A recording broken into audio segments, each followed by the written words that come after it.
जय हिंद साथियों, स्वागत है एक बार फिर से आपका YouTube channel Kanhaiya GS world में। दोस्तों, उत्तर प्रदेश पुलिस के लिए हम लोग मेंटल एप्टीट्यूड वाला सेक्शन कर रहे थे। उस क्रम में पुलिस प्रणाली वाला चैप्टर हमने शुरू किया है और इसमें हम लोग देखेंगे तो यहाँ पर 2 चैप्टर यानी कि पुलिस प्रणाली का जो पहला भाग था इसमें हमने टोटल थ्योरी क्लासेस किया था। उसके बाद मेंटल एप्टीट्यूड यानी पुलिस प्रणाली के लिए ही दूसरा पार्ट में हमने एमसीक्यू किया था, लेकिन एमसीक्यू लगभग 100 के आसपास थे तो इसमें एक ही वीडियो में कंप्लीट नहीं हो पाया था। इसलिए आज यहाँ पर तीसरे वीडियो में हम लोग इस चैप्टर को और पुलिस प्रणाली के एमसीक्यू को यानी कि पूरी तरीके से ये चैप्टर ख़त्म हो जाएगा। उसके बाद यहाँ पर देखेंगे हम लोग तो नया चैप्टर स्टार्ट होगा जनहित। ठीक है, तो यहाँ पर जब हम लोग देखेंगे तो पुलिस प्रणाली पूरी तरीके से समाप्त आज हो जाएगा, फिर स्टार्ट करेंगे हम लोग जनहित। चलिए शुरू करते हैं वीडियो। दोस्त, आप यूपी पुलिस के अंतर्गत रेडियो ऑपरेटर या फिर यूपीएसआई, यूपी कांस्टेबल किसी की भी तैयारी कर रहे हो तो यह वीडियो आपके लिए बहुत ही ज़्यादा इम्पॉर्टेंट है, क्योंकि सभी में यह कॉमन रूप से यह सिलेबस में यह आएगा। ठीक है, चलिए शुरू करते हैं वीडियो। चैनल पे दोस्त नए हैं तो सब्सक्राइब वाला बटन आपको दबा ही देना है, बाकी घंटे वाले निशान पे दबाकर आल वाले सेक्शन पे क्लिक करके लाइक ज़रूर करना है। चलिए बढ़ते हैं तो देखेंगे हम लोग, और यह सभी क्लासेस जल्दी ही शुरू हो जाएंगी। तो आज हम बात करेंगे यूपी पुलिस कांस्टेबल भर्ती 2023 के लिए सबसे बेस्ट बुक के बारे में, जो कि है चक्षु पब्लिकेशन की। दोस्त, यदि आप भी उत्तर प्रदेश पुलिस कांस्टेबल 2023 की तैयारी कर रहे हो तो यह बुक आपकी तैयारी में काफ़ी मदद करने वाली है। यह एक बेहतरीन स्टडी गाइड के रूप में और साथ ही साथ इसमें एकदम लेटेस्ट नवीनतम पाठ्यक्रम आपको मिल जाएंगे, और भी यहाँ पर आप पाठ्यक्रम देख ही सकते हैं। इसके अलावा डिटेल में आपको पढ़ने को मिल जाएगा। जैसे यहाँ पर उत्तर प्रदेश पुलिस का देखेंगे तो एक परिचय, ठीक है, इसी प्रकार अन्य भी नीचे सभी चीज़ दिए हुए हैं। तो इस बुक को आप ऑर्डर कर सकते हैं, नीचे आपको डिस्क्रिप्शन में लिंक मिल जाएगा, या फिर आप अपने नज़दीकी बुक स्टोर से भी ले सकते हैं। यहाँ पर बात करेंगे तो यहाँ पर इसकी और बुक आती है जो कि आपके लिए बहुत ही फ़ायदेमंद होगी। यहाँ पर देखेंगे तो यहाँ पर 8 साल पेपर आपको मिलने वाला है, 10 प्रैक्टिस सेट। ठीक है, तो यह सब कुछ आपको इस बुक में मिलने वाला है। ठीक है, तो चलिए चलते हैं आगे हो जाएंगी। तो 1 से लेकर यहाँ तक 50 के करीब क्वेश्चन हमने कर लिया था। उसके आगे यहाँ पर आज हम बढ़ते हैं। ठीक है, 61 47 ये सब क्वेश्चन हो चुका था। 48 49 50 51 52 53 54 तक हो चुका था। ठीक है, 54 के बाद यहाँ पर 55वां शायद बचा रह गया था। देखिए 55वां क्वेश्चन क्या है, भारत की आंतरिक खुफिया एजेंसी आसूचना ब्यूरो IB, तो इंटेलिजेंस ब्यूरो होता है। ठीक है, तो आंतरिक खुफिया एजेंसी इंटेलिजेंस ब्यूरो किस केंद्रीय मंत्रालय के तहत कार्य करती है? तो बहुत इंपॉर्टेंट क्वेश्चन है, बताइए आप लोग। तो उम्मीद है आप सभी ने लगाया होगा गृह मंत्रालय। गृह मंत्रालय लगाया है तो एकदम सही जवाब है। 55 का सही जवाब हो जाएगा ऑप्शन नंबर डी। ठीक है, हिंदी में आसूचना ब्यूरो कहते हैं। नेक्स्ट क्वेश्चन यहाँ पर 56वां है कि केंद्रीय अन्वेषण ब्यूरो यानी कि CBI, सेंट्रल इन्वेस्टिगेशन ब्यूरो, किस केंद्रीय मंत्रालय के तहत कार्य करती है?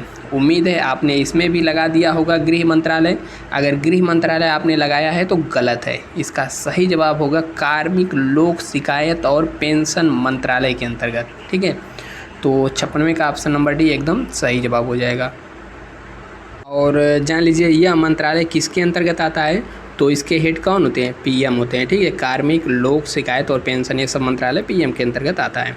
नेक्स्ट क्वेश्चन है 57वां, कह रहा है कि निम्नलिखित में से कौन सा राज्य पुलिस में सर्वोच्च रैंकिंग वाला अधिकारी होता है? तो देखिए कई बार घूम फिर के क्वेश्चन आ चुका है। तो DGP बोले तो DGP यानी कि director general of police, police महानिदेशक। चलिए एक बार इसके क्रम के बारे में हम थोड़ा जान लेते हैं। देखिए नंबर 1 पे यहाँ पर नीचे क्या होता है? कांस्टेबल होता है। फिर इसके ऊपर क्या होता है? हवलदार या फिर हेड कांस्टेबल कह सकते हैं। ठीक है, फिर इसके ऊपर कौन आते हैं? ASI यानी कि इनको असिस्टेंट सब इंस्पेक्टर कहा जाता है। फिर इसके ऊपर क्या आते हैं? SI बोले तो दरोगा, सब इंस्पेक्टर। फिर इनके ऊपर कौन आते हैं? इंस्पेक्टर। ठीक है, इंस्पेक्टर जिनको 3 स्टार मिलता है। इसके ऊपर आते हैं DSP बोले तो डिप्टी सुपरिटेंडेंट ऑफ पुलिस। इसके ऊपर कौन आते हैं? ASP यानी कि असिस्टेंट सुपरिटेंडेंट ऑफ पुलिस। इसके ऊपर कौन आते हैं? SP बोले तो सुपरिटेंडेंट ऑफ पुलिस यानी ज़िले का हेड है, UPSC के थ्रू यहाँ पर भर्ती होता है। ठीक है। फिर इसके ऊपर आते हैं यहाँ पर SSP यानी कि सीनियर सुपरिटेंडेंट ऑफ पुलिस, या सीनियर होते हैं SP से भी। इसके ऊपर आते हैं SSP बोले तो सीनियर, ये तो हो गया, SSP तो हो गए। SSP के बाद कौन आते हैं? DIG deputy inspector general of police, ठीक है। DIG के ऊपर आते हैं IG बोले तो इंस्पेक्टर जनरल यानी कि पुलिस महानिरीक्षक। उसके ऊपर आते हैं ADG यानी कि additional director general of police, ठीक है। फिर सबसे ऊपर कौन आते हैं? DGP यानी कि director general of police, police महानिदेशक। तब यह क्रम आपको याद रख लेता है, परीक्षाओं में पूछ देता है और मिलाने को भी कर देता है कि आप मिलाइए बढ़ते क्रम में। 58वां क्वेश्चन आ गया, कह रहा है कि नागरिक और राजनीतिक अधिकारों पर अंतर्राष्ट्रीय प्रसंविदा यानी कि ICCPR को संयुक्त राष्ट्र महासभा द्वारा कब अपनाया गया था? देखिए, ICCPR को संयुक्त राष्ट्र महासभा द्वारा 1966 में अपनाया गया था। ऑप्शन नंबर इसका ए सही हो जाएगा। 58वां के बाद 59वां आता है और कह रहा है कि भारत की आंतरिक सुरक्षा में लाल गलियारा यानी कि रेड कॉरिडोर शब्द का क्या तात्पर्य है? रेड कॉरिडोर, तो देखिए इसका जब हम लोग पढ़ेंगे तो जो नक्सल प्रभावित क्षेत्र होते हैं इसको यहाँ पर कहा जाता है, नक्सलवादी संगठन से संबंधित जो क्षेत्र होता है उसको रेड कॉरिडोर यानी कि लाल गलियारा कहा जाता है। तो ऑप्शन नंबर ए सही हो जाएगा। 60वां कह रहा है कि 2014 में स्मार्ट पुलिस की परिकल्पना का अनावरण किसने किया था? स्मार्ट पुलिस परिकल्पना का अनावरण यहाँ पर किसने किया था? तो प्रधानमंत्री नरेंद्र मोदी जी ने वर्ष 2014 में किया था। ऑप्शन नंबर बी सही है। नेक्स्ट 61वां कह रहा है कि केंद्रीय रिजर्व पुलिस बल यानी कि CRPF क्राउन रिप्रेजेंटेटिव CRPF, देखिए आपको एक बात बता दें, जो CRPF का स्वरूप आप वर्तमान में देखते हैं यह कब का है? यह 1939 में था, लेकिन CRPF का जब उस समय फुल फॉर्म था तो C से क्या था? क्राउन था, CROWN, ठीक है। अब क्या हो गया? सेंटर हो गया है, सेंट्रल CENTRAL, सेंट्रल हो गया है। तो यह कब हुआ था? तो 1939 ईस्वी में इसका मतलब अस्तित्व में आया था। कौन? CRPF, ठीक है। CRPF crown representative police force कब अस्तित्व में आया था? तो 1939 में आया था। नेक्स्ट है केंद्रीय सशस्त्र पुलिस बल CRPF CISF का पूर्ण रूप क्या है? केंद्रीय सशस्त्र पुलिस बल CAPF CISF, देखिए यहाँ पर क्या लिख रहा है CAPF और यहाँ पर है CISF। तो यहाँ पर यह क्या होगा? Central industrial police force. यह किसका होता है? देखिए यहाँ पर एक चीज़ समझ लीजिए पहले,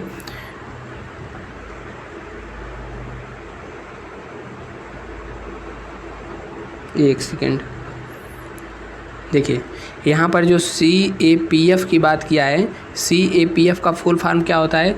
सेंट्रल आर्म्ड पुलिस फोर्स, ठीक है।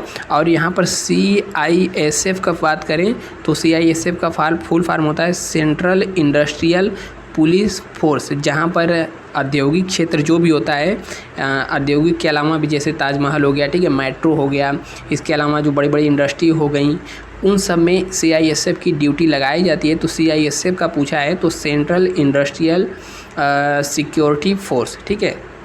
तो ऑप्शन नंबर 62 का सही हो जाएगा, ऑप्शन नंबर ए। क्वेश्चन 62 का ऑप्शन नंबर ए सही हो जाएगा। हमने दूसरे ही पार्ट में बताया था कि टोटल 7 प्रकार के हमारे CAPF हैं, सेंट्रल आर्म पुलिस फोर्स हैं, अर्धसैनिक बल हैं, और ये सातों से क्वेश्चन घूम फिर करके पूरे एग्जाम में पूछा गया है UPSI का जो हम लोग कर रहे हैं। तो इंटरपोल द्वारा जारी ब्लू नोटिस का अर्थ क्या है? यानी कि ब्लू नोटिस, नीला नोटिस। तो ब्लू नोटिस का अर्थ की बात करें तो यहाँ पर हो जाएगा किसी अपराध के संबंध में किसी व्यक्ति की पहचान, स्थान, गतिविधियों के बारे में अतिरिक्त जानकारी एकत्रित करना इंटरपोल द्वारा ब्लू नोटिस का अर्थ है। अब इंटरपोल क्या है? तो इंटरपोल एक प्रकार की संस्था है जिसका फुल फॉर्म होता है इंटरनेशनल पुलिस ठीक है। अब देखिए, देश में जब ये सब घटनाएं होती हैं तो देश की पुलिस पकड़ती है। अब कोई देश से निकल करके विदेश भाग गया या फिर अंतर्राष्ट्रीय लेवल पे जो आतंक की या फिर इन सब की अपराध की घटनाएं होती हैं, इनके लिए एक पुलिस का गठन किया गया है जिसे कहते हैं इंटरपोल, यानी कि इंटरनेशनल पुलिस। इसका ब्लू नोटिस का अर्थ ऑप्शन नंबर ए सही है। देखिए, एनसीआरबी का पूर्ण रूप क्या है, जो केंद्रीय गृह मंत्रालय के प्रशासनिक नियंत्रण में कार्य करती है। तो एनसीआरबी का फुल फॉर्म क्या हो जाएगा, यह केंद्रीय गृह मंत्रालय के अंतर्गत तो कार्य करती है लेकिन क्राइम से रिलेटेड कार्य करती है। बहुत बार एनसीआरबी का डाटा आता है कि कितने लोगों की हत्या हो गई, ठीक है, और मर्डर, ये सब का जानकारी या फिर रिपोर्ट कौन निकालता है, एनसीआरबी के द्वारा ही निकाला जाता है। तो इसका फुल फॉर्म होता है नेशनल क्राइम रिकॉर्ड ब्यूरो, ठीक है। तो ऑप्शन नंबर ए सही है। नेक्स्ट कह रहा है केंद्रीय सशस्त्र पुलिस बल CAPF के अंतर्गत यहाँ पर ITBP का पूर्ण रूप क्या है। देखिए, हम कहें ना जो साथ है घूम फिर करके आएंगे, तो ITBP का फुल फॉर्म क्या है, इंडो तिब्बतन बॉर्डर पुलिस। 65 का ऑप्शन नंबर यहाँ पर ए सही हो जाएगा, ठीक है। इसका मतलब ये पुलिस फोर्स कहाँ तैनात होती है, तो जो तिब्बत वाला बॉर्डर है ना, वहीं पे इसको तैनात किया जाता है। नेक्स्ट क्वेश्चन यहाँ पर छठवां आता है। यह कह रहा है कि निम्नलिखित में से कौन AFSPA यानी कि अफसा का पूर्ण रूप है, जो कि भारत की संसद का एक अधिनियम है, ठीक है। अफसा इसे कहा जाता है। तो इसका अधिनियम कब का है, तो 66 का सही जवाब हो जाएगा ऑप्शन नंबर ए। इसका फुल फॉर्म होता है the armed force special power act, ठीक है। और कब इस एक्ट को लाया गया था, तो 1958 ईस्वी में इसको लाया गया था संसद के द्वारा पारित करके। नेक्स्ट यहाँ पर कह रहा है निम्नलिखित में से कानूनी शब्द मेंस री का अर्थ क्या है, जो अदालत द्वारा अपराध सिद्ध करने में एक बड़ी भूमिका निभाता है। तो 67 का सही जवाब बताइए आप लोग, ठीक है। इसका सही जवाब हो जाएगा ऑप्शन नंबर सी, यानी कि आपराधिक मंशा, मेंस री। ऑप्शन नंबर इसका सी सही हो जाएगा। 68वां कह रहा है निम्नलिखित में से स्टेशन क्राइम हिस्ट्री में GCR का पूर्ण रूप क्या है, ठीक है। UPSI में पूछा गया, सभी तो UPSI, ASI और जो लास्ट में आएंगे यूपी पुलिस कांस्टेबल में पूछे ही गए हैं। तो 68 का सही जवाब हो जाएगा option number D, general conviction register, ठीक है। ऑप्शन नंबर बी सही हो जाएगा। नेक्स्ट कह रहा है भारत के राष्ट्रीय रक्षा कोष के अध्यक्ष कौन हैं। राष्ट्रीय रक्षा कोष के अध्यक्ष कौन हैं, तो सभी का जवाब यहाँ पर सही होना चाहिए। ऑप्शन नंबर सी, भारत के राष्ट्रीय रक्षा कोष के अध्यक्ष भारत के प्रधानमंत्री जी होते हैं। नेक्स्ट क्वेश्चन है निम्नलिखित में से कौन सा पुलिस विभाग से संबंधित RAF का पूर्ण रूप क्या है। RAF बताइए, इसका फुल फॉर्म होता है rapid action force. Option number A एकदम सही जवाब है। 71 कह रहा है निम्नलिखित में से कौन सा केंद्रीय सशस्त्र पुलिस बल CAPF का हिस्सा नहीं है। तो देखिए, CAPF का हिस्सा नहीं है, बताना है आपको। देखिए, सैन्य पुलिस कोर, ठीक है। 71 का क्या कह रहा है, कौन सा हिस्सा है, ठीक है। 1 मिनट, यहाँ पर हिस्सा है, नहीं की बात नहीं कर रहा है। तो देखिए, सैन्य पुलिस कोर, भारतीय तटरक्षक, सीमा सुरक्षा बल और यहाँ पर भारतीय सेना। तो देखिए, सीमा सुरक्षा बल यानी कि BSF बॉर्डर सिक्योरिटी फोर्स किसका, CAPF का हिस्सा है। टोटल 7 हैं।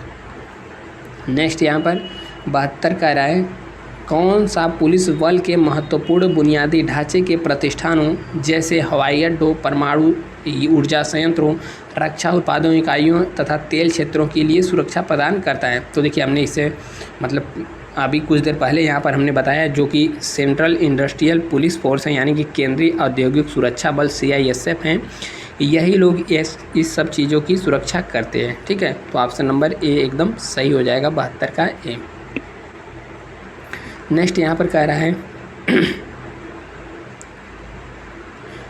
खाली स्थान आंतरिक सुरक्षा से संबंधित सभी मामलों जिसमें जासूसी, उग्रवाद और आतंकवाद शामिल हैं के लिए केंद्रीय खुफिया एजेंसी कौन है? तो देखिए, आंतरिक सुरक्षा से संबंधित मामला है और जासूसी, उग्रवाद, आतंकवाद हैं, तो जाहिर सी बात है, बताइए 73 का सही जवाब खुफिया विभाग। ठीक है, ऑप्शन नंबर डी IB। आंतरिक सुरक्षा से संबंधित कौन होती है? IB, यानी कि इंटेलिजेंस ब्यूरो, खुफिया विभाग। 73 का ऑप्शन नंबर डी। इसकी स्थापना की बात करें तो इसकी स्थापना 1887 में की गई थी और 1947 में गृह मंत्रालय के अधीन से यह कार्य करता है। ठीक है, एक सेकेंड। नेक्स्ट क्वेश्चन है, किस संस्था द्वारा प्रतिवर्ष भारत में कारागार सांख्यिकी प्रकाशित की जाती है? कारागार सांख्यिकी रिपोर्ट प्रकाशित किसके द्वारा की जाती है? तो इसका सही जवाब है राष्ट्रीय अपराध रिकॉर्ड ब्यूरो, यानी कि NCRB। अभी हमने पीछे बात किया था, NCRB द्वारा यह सब प्रकाशित होता है। 76वां कह रहा है, भारतीय संविधान की 7वीं अनुसूची के संदर्भ में पुलिस और लोक व्यवस्था विषयों को किसके तहत रखा गया है, यानी कि कौन सी सूची में आता है? तो बताइए 76 का सही जवाब क्या होगा? जो पुलिस होता है तथा पुलिस लोक व्यवस्था राज्यों में कराने का, यह सब राज्य सूची का ही विषय होता है। पुलिस और पुलिस व्यवस्था राज्य सूची का विषय होता है। इंपॉर्टेंट है, इसको नोट कर लीजिए। देखिए, UPSI में भी 2 बार पूछ दिया गया 10 दिन के अंतराल पे। एक दिन 13 तारीख को पूछा गया, फिर 23 तारीख को पूछा गया। नेक्स्ट क्वेश्चन यहाँ पर आता है 77। भारतीय सशस्त्र बलों में सर्वोच्च कमांडर कौन होते हैं? यानी कि भारत का जो सशस्त्र बल है उसका सर्वोच्च कमांडर कौन होता है? थल सेना अध्यक्ष, या फिर भारत के प्रधानमंत्री, या फिर रक्षा प्रमुख CDS? तो सर्वोच्च कमांडर की बात कर दे तो भारत के राष्ट्रपति होते हैं। 77 का ऑप्शन नंबर ए एकदम सही हो जाएगा।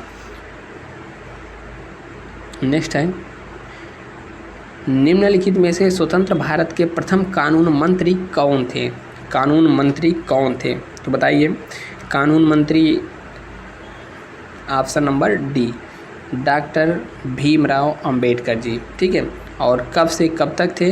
तो इन्होंने 1947 से यहाँ पर 51 तक इन्होंने कार्यकाल अपना संभाला था कानून विभाग का। नेक्स्ट है, निम्नलिखित में से किस वर्ष में भारतीय संसद द्वारा पुलिस बल अधिकारों का प्रतिबंध अधिनियमित किया गया था? तो 79 का सही जवाब हो जाएगा ऑप्शन नंबर डी, यानी कि 1966 में। यह सब का सब पूछा हुआ प्रीवियस ईयर क्वेश्चन है। नेक्स्ट आता है, देखिए, इंटरपोल की हम लोग बात कर रहे थे। इंटरपोल बोले तो इंटरनेशनल पुलिस, इसका मुख्यालय क्या है, कहाँ पर है, और इसका मुख्यालय कहाँ पर है? तो लियोन में है। लियोन कहाँ पर पड़ता है? फ्रांस में। ठीक है, तो 80 का ऑप्शन नंबर ए हो जाएगा। कभी कभी फ्रांस ना देख करके लियोन दे देता है। लियोन कहाँ पर है? फ्रांस में ही है। नेक्स्ट क्वेश्चन है, कह रहा है कि निम्नलिखित में से कौन सी एजेंसी भारत के प्रधानमंत्री को समीपवर्ती सुरक्षा कवच प्रदान करने के लिए अनन्य रूप से कार्य करती है? तो कल भी यह क्वेश्चन आया था और आज भी आ गया है, उम्मीद है आपने देखा होगा। तो एकदम सही जवाब देंगे SPG, यानी कि विशेष सुरक्षा दल। और इसका गठन की बात करें तो SPG की स्थापना कब हुई थी? तो 1988 में SPG की स्थापना हो गई थी, जिसका मुख्यालय कहाँ पर है? नई दिल्ली में है।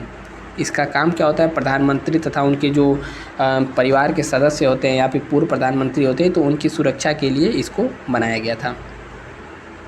82 नंबर का क्वेश्चन आ जाता है और यह कहता है कि आप एक पुलिसकर्मी हैं, इसलिए आपका कर्तव्य रक्षा करना है। ठीक है, आप पुलिसकर्मी हैं तो आप किसकी रक्षा करेंगे? बताइए, अपने समुदाय की, केवल अल्पसंख्यक समुदाय की, केवल बहुसंख्यक समुदाय की, या फिर आपके स्वयं के समुदाय की? तो 82 का क्या होगा? बताइए।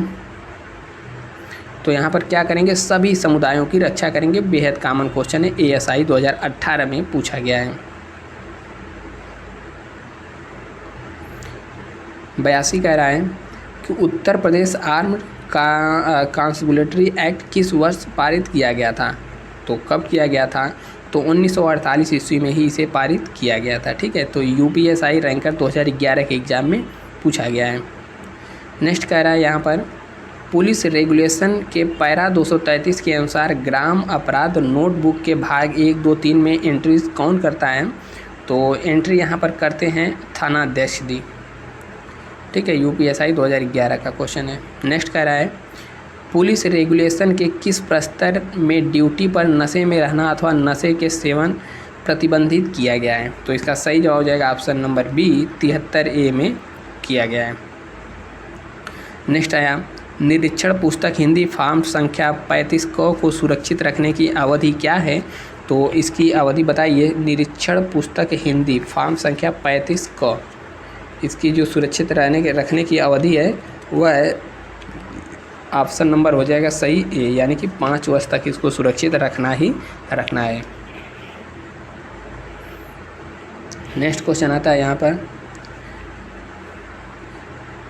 आबकारी अपराधों का पता लगाने व चालान करने का अब अधिकार निम्न में से किसको है? तो आबकारी अपराधों की बात यहाँ पर कर रहा है। तो देखिए इसका पता लगाने का कार्य जो है ऑप्शन नंबर यहाँ पर डी सही होगा। आबकारी निरीक्षक व पुलिस दोनों को ही है। नेक्स्ट क्वेश्चन है उत्तर प्रदेश में पुलिस उपाधीक्षक की भर्ती हेतु परीक्षा व साक्षात्कार निम्न में से किसके द्वारा कराया जाता है? तो जाहिर सी बात है 88 का सही जवाब हो जाएगा option number B Uttar Pradesh लोक सेवा आयोग द्वारा। ठीक है, पुलिस उपाधीक्षक की बात कर रहा है तो यह यूपीपीएससी द्वारा यूपीपीएससी यानी कि Uttar Pradesh public service commission के द्वारा कराया जाता है। ठीक है, तो पुलिस समझ के पुलिस भर्ती बोर्ड मत मार दीजिएगा। नेक्स्ट क्वेश्चन है यहाँ पर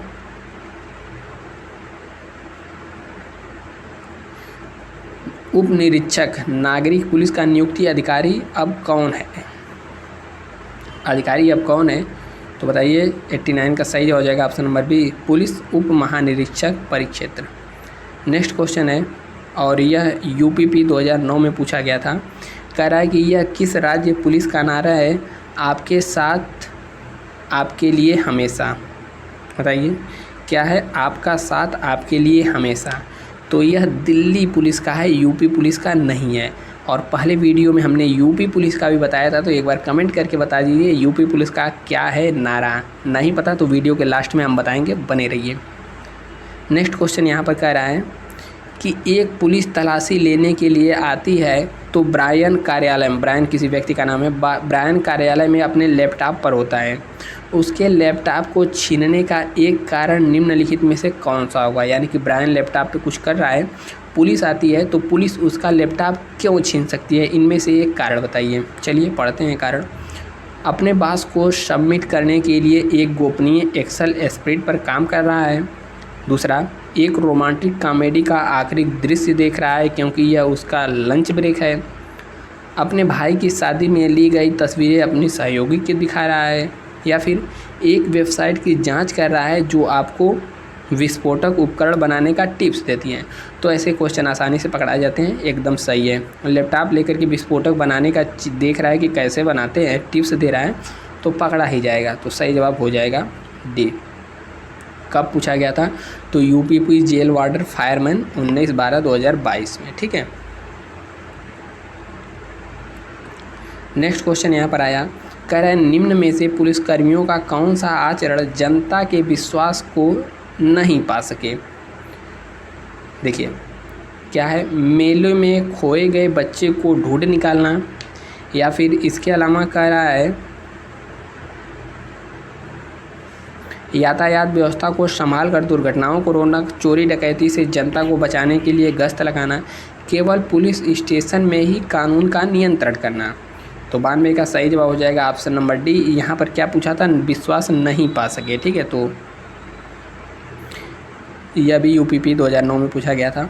अपराध नियंत्रण के लिए पुलिस को क्या करनी चाहिए? रात में गश्त लगानी चाहिए, दिन और रात दोनों में गश्त लगानी चाहिए, कभी भी अचानक गश्त लगाना चाहिए, या फिर योजनाबद्ध तरीके से गश्त लगानी चाहिए। देखिए जो ऑप्शन जी भी होगा आएगा ऑप्शन नंबर बी। सोचेगा, लगा देगा कि हाँ दिन और रात दोनों में गश्त लगानी चाहिए, लेकिन यहाँ पर योजनाबद्ध तरीके से यहाँ पर गश्त लगानी चाहिए। ऑप्शन नंबर डी हो जाएगा। तो ऑप्शन को सभी को एक बार पढ़ लेना है दोस्त। 94वां कह रहा है वारंट के बिना एक पुलिस अधिकारी किसी व्यक्ति को गिरफ्तार करके कितने समय के लिए अपनी अभिरक्षा में रख सकता है? यानी बिना वारंट की गिरफ्तारी कितने घंटा तक रख सकता है? तो 24 घंटा तक रख सकता है। ठीक है, हमने बीच में एक क्वेश्चन पूछा था कि पुलिस का नारा क्या है यूपी पुलिस का, तो बताइए कितने लोगों ने बताया। ठीक है, तो पुलिस का जो यहाँ पर देखेंगे दो चीज़ है, एक तो उत्तर प्रदेश पुलिस का सिद्धांत है, यह क्या है, सुरक्षा आपकी और संकल्प हमारा। यह क्या है, यह पुलिस का सिद्धांत है।